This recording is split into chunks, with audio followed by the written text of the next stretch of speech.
is a team sport. It's a team sport. I'm going to talk about that in a minute. Thank you for the nice comment. Thank you, Mr. President.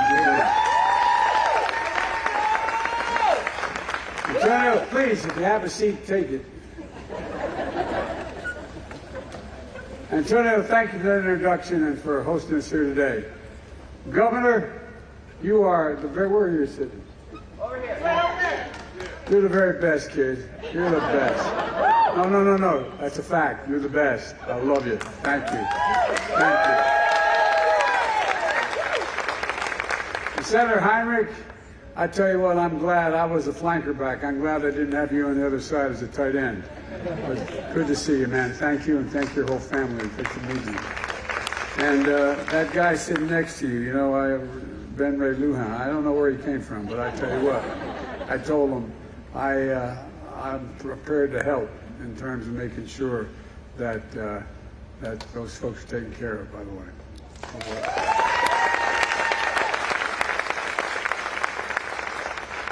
Representative Stansbury, God love you, kid. I tell you what, you are really doing a great job. Thank you for all your cooperation, and thanks for your advice and your help. And Teresa Lego Fernandez, who isn't here today. Well, there, what am I thinking? I thought you had to leave. By the way, her son there, I tell you what, keep an eye on him. I may be calling him Mr. President someday. I don't know. Gabe is the one who couldn't be here today. He's incredible. You have an incredible congressional delegation. You really do here. First day, you really do. Well, thanks to all the tribal leaders for being here. I just want you to know, I was raised by a guy most of you don't know. He was a wonderful, wonderful man, a great friend. His name was Danny Inouye. And he said, Joe, it's Indian nations. He taught me early on. But thank you for all you've done. We had a good day yesterday in your neighboring state, Arizona. I was able to put away just about 1 million acres of shaken land.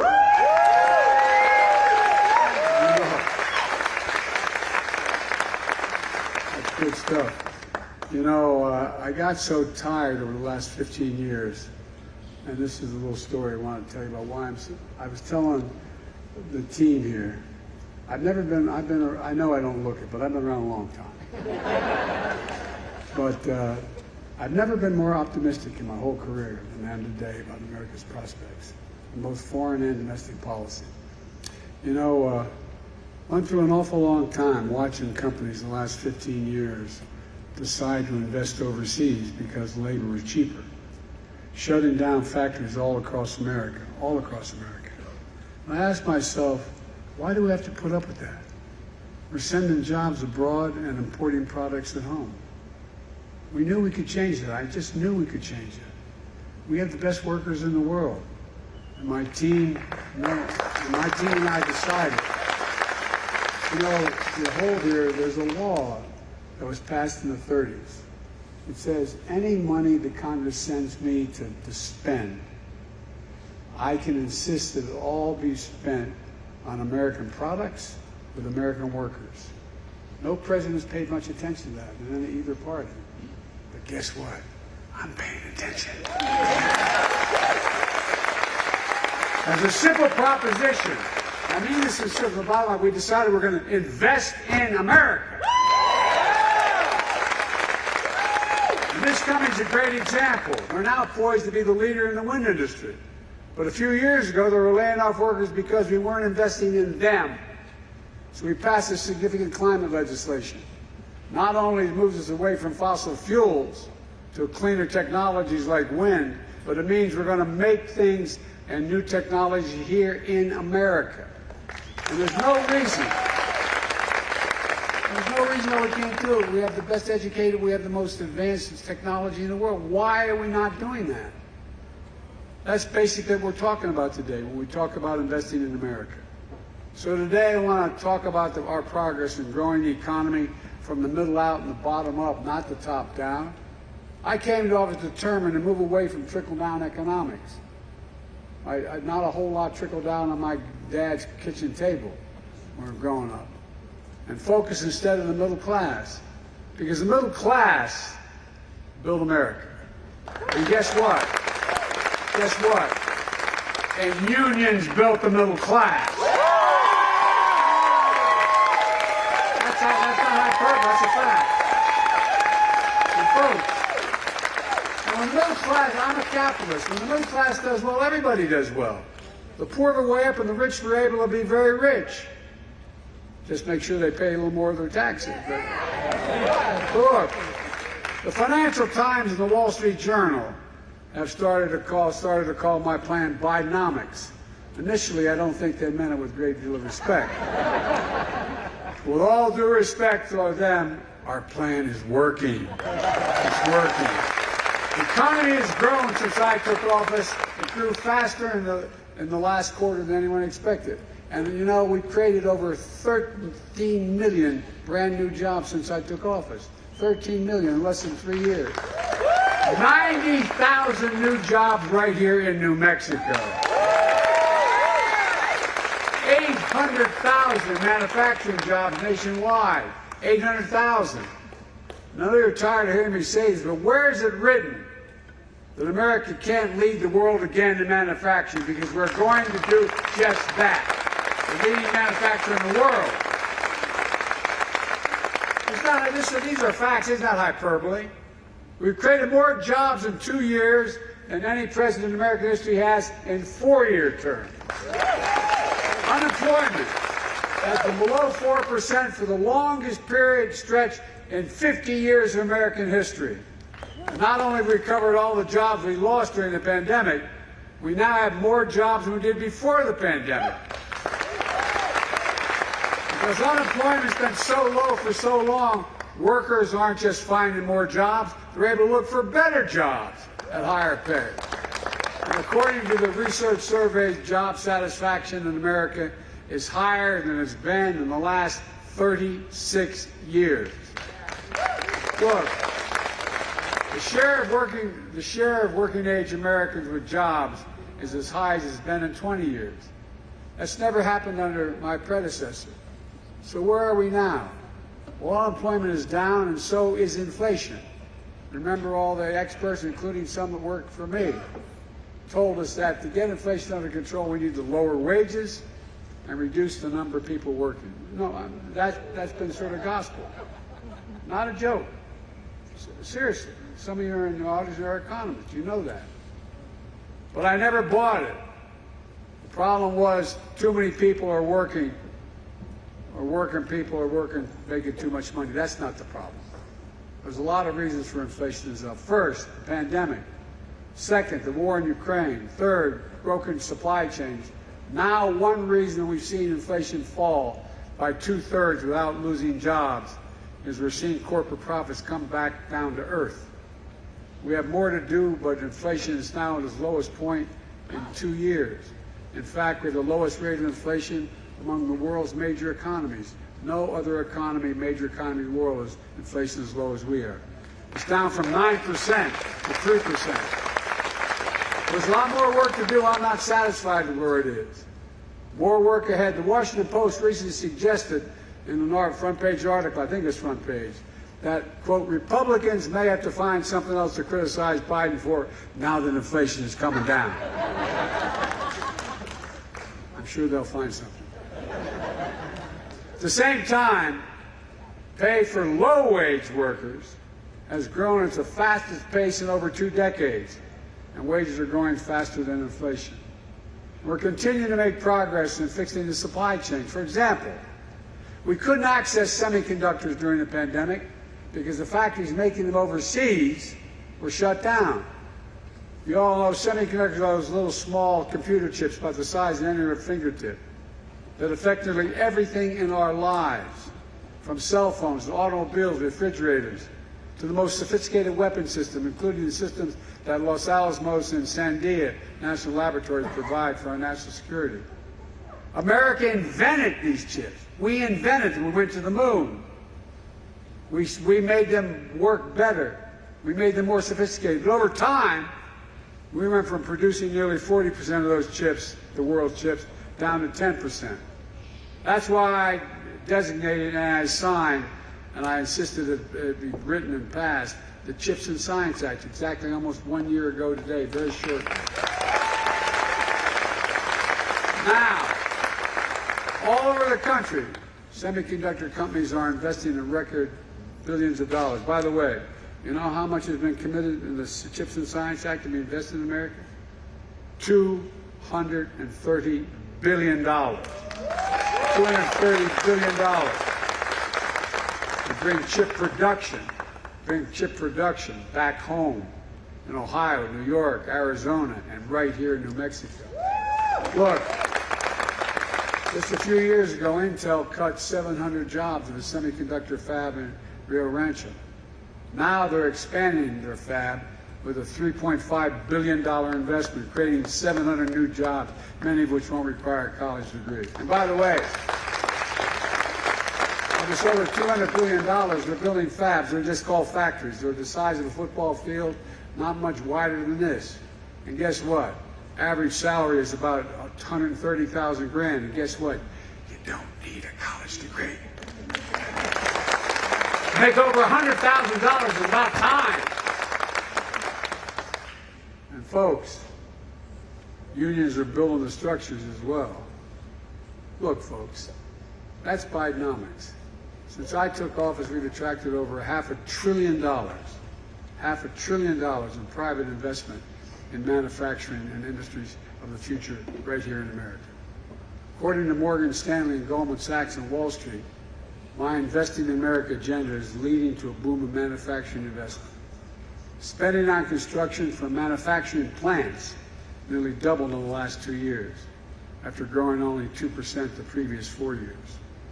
Last quarter, factory construction contributed more to the gross domestic product than any time in 40 years. 40 years. Instead of exporting American jobs, we're creating American jobs, and we're exporting American products. And we're seeing it right here in America. We're seeing it in New Mexico as well. In 2008, Solo Cup Factory shut down right here, right where we're standing. 200 people lost their jobs. Nearly a decade and a half later, a plastics company bought the site. It shut down after 3 years, laying off 100 workers. It's been idle ever since. Now it's coming alive again. Arcosa makes wind turbines, wind towers. That's the thing that holds. Most, when I say that, people look at me like, wind tower. You all know what a wind tower is. They look at me like, what the hell's a wind tower? That's a key component. You know, you have to have it to hold up those blades. You know how long? By the way, I was in eastern Colorado looking at the blades manufactured.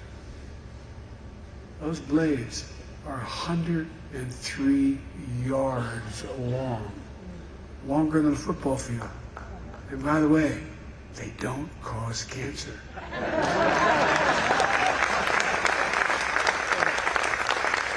And by the way, wind energy is cheaper than fossil fuels. Solar energy is cheaper. A few years ago, business took a turn. They were forced to lay off 200 employees at plants all across America. Now, thanks to the new law I signed, making historic investments in clean energy, business is booming again. By the way, that they call it the Inflation Reduction Act, but within that is the act related to the climate. And it's $368 billion. And when I passed that, not one single guy on the other team voted for it. Nobody voted for it on the other team. Since I signed that law, building the law, Arcosa has received $1.1 billion in orders for new wind towers. And today we're here breaking ground on a new plant that's going to create 250 new good-paying jobs. And meanwhile, we're speeding up permitting for transmission lines so wind energy produced by these towers reaches people's homes. Because what's happening now is it's hard to get it. A lot of these towers are old, and everybody is not in my neighborhood. They don't want a big new tower going up. So we're strengthening the towers, and we're going to go underground. It costs 6 times as much to go underground, but we're learning how to do that more cheaply, so it doesn't cause the forest fires and all the things that happen when major windstorms knock these lines down.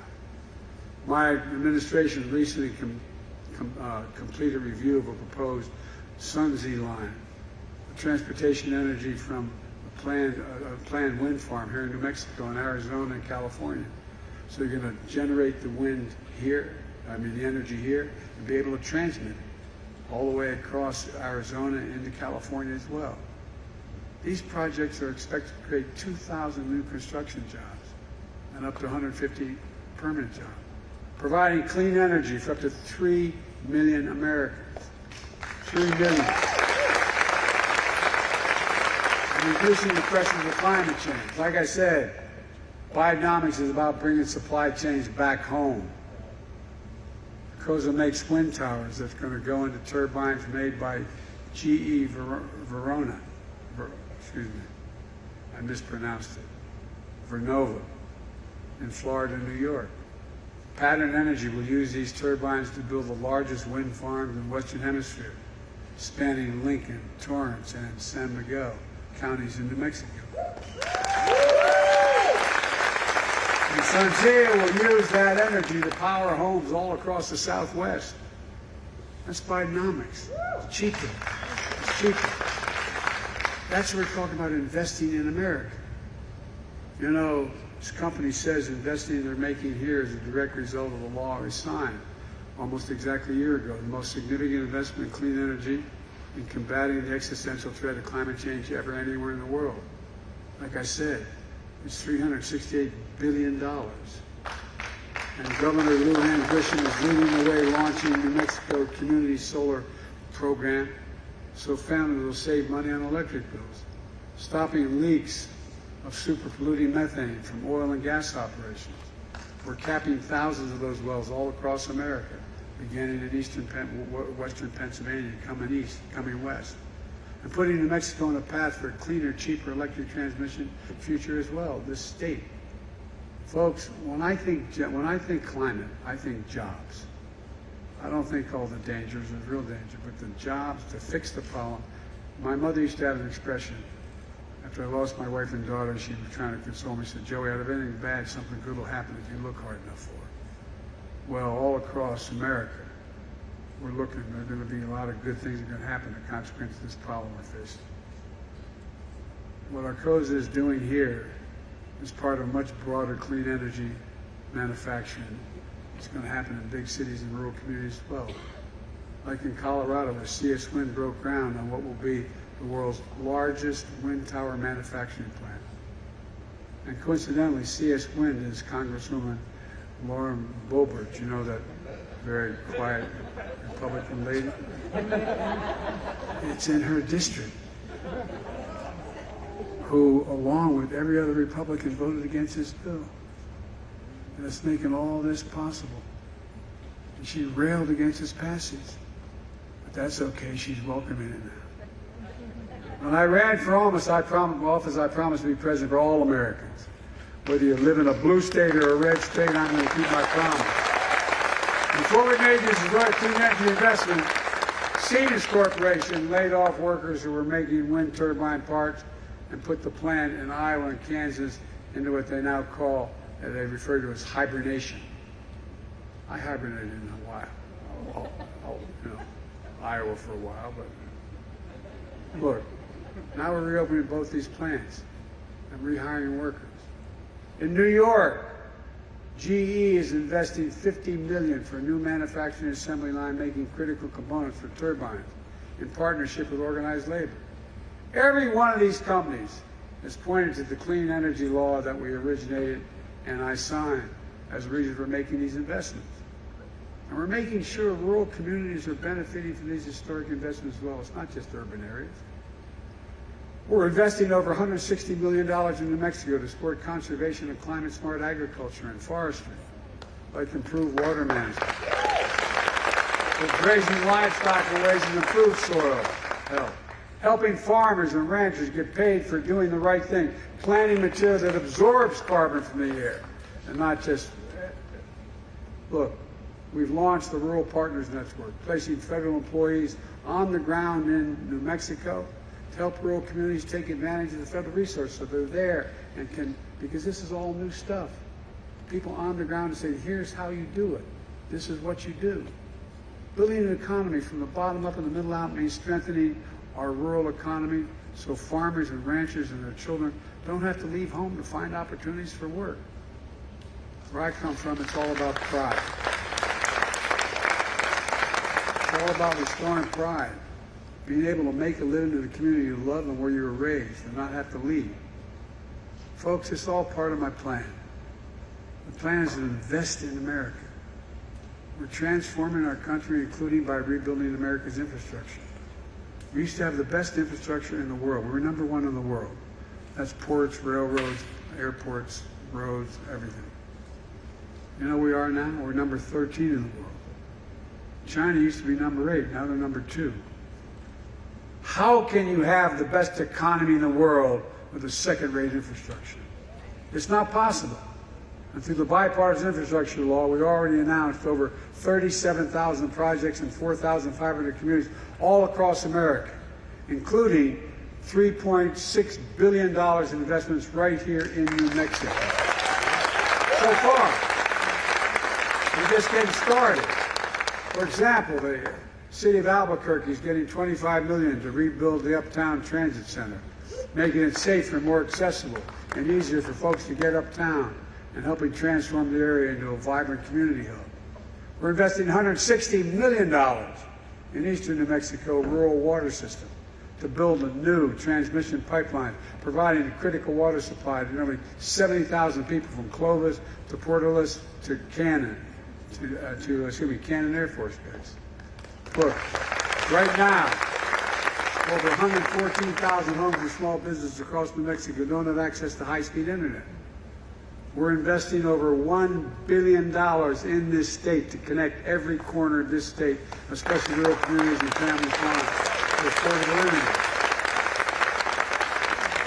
And people sometimes say, why are you doing that? Imagine if a long time Roosevelt and telephones came along and said, we're not going to help invest in telephones. Come on, man. I don't know what the hell we're thinking. Already, we're saving nearly 170,000 New Mexico families $30 a month on their internet bills so far. We're making investments like this all across the country. If I could pause for another second, there's a distinguished senator from the state of Alabama who used to be a pretty good football coach. And he's railed against this legislation. And then I noticed he had a big announcement. Alabama's going to get $1.2 billion for it. And I thought, wait a minute. Didn't he rail against that for a long, long time? I was inclined to go down and help him celebrate, but I decided not. Look, we can see exactly where we're making these investments, and you can see exactly where they are. If you go to invest.gov, you'll know exactly where every one of these investments is going throughout America. These investments create thousands of good-paying jobs. We're making sure workers have the skills to do the jobs. For example, in New Mexico, we're funding a mobile training unit run by the Plumbers and Pipefitters Union. UA Local. It's going to train plumbers and pipefitters and HVAC workers with a focus on training Latino workers, indigenous people, and people recovering from substance abuse.